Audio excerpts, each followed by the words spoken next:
Fleur de base, c'est une influenceuse qui faisait des vidéos dans sa voiture et quand elle a vu que ça fonctionnait plutôt bien, elle a décidé de lancer sa marque de vêtements en 2023. J'ai pas vraiment réussi à trouver beaucoup d'informations par rapport à la marque. Un truc intéressant que je peux vous dire quand même, si jamais vous achetez chez elle, votre habit viendra probablement d'Italie ou de Turquie ou encore d'Asie. La marchandise provient d'Italie, de Turquie et d'Asie. Déjà, la Turquie c'est en Asie et ensuite je sais pas si on se rend compte de la taille de l'Asie quand même. D'où viennent les habits qu'elle vend chez Fleur et compagnie, c'est un style ultra basique. Ce sont des habits qu'elle ne design pas elle-même. En gros, elle achète des habits chez un fournisseur, elle y fait coller son étiquette dessus, elle les ramène chez elle et après elle les vend. C'est exactement le même principe que le dropshipping, sauf que elle, la différence c'est qu'elle ramène la marchandise chez elle. Si jamais vous voulez vérifier vous-même, allez sur son site, trouvez n'importe quel habit, comme par exemple cette chemise avec écrit Saint-Barth derrière. Vous tapez chemise rayée Saint-Barth sur Google et vous allez forcément retrouver son fournisseur. Pareil pour ce t-shirt, vous tapez t-shirt rose avec écrit Cherries dessus, vous retrouvez son fournisseur. Et un autre des éléments qui m'a fait comprendre que sa marque c'était du faux dropshipping, c'est le fait qu'il y a uniquement 3 tailles à chaque fois, ou alors c'est de la taille unique. Un bon moyen d'avoir une marque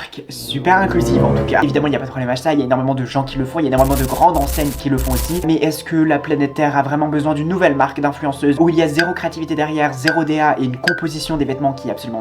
Je ne pense pas.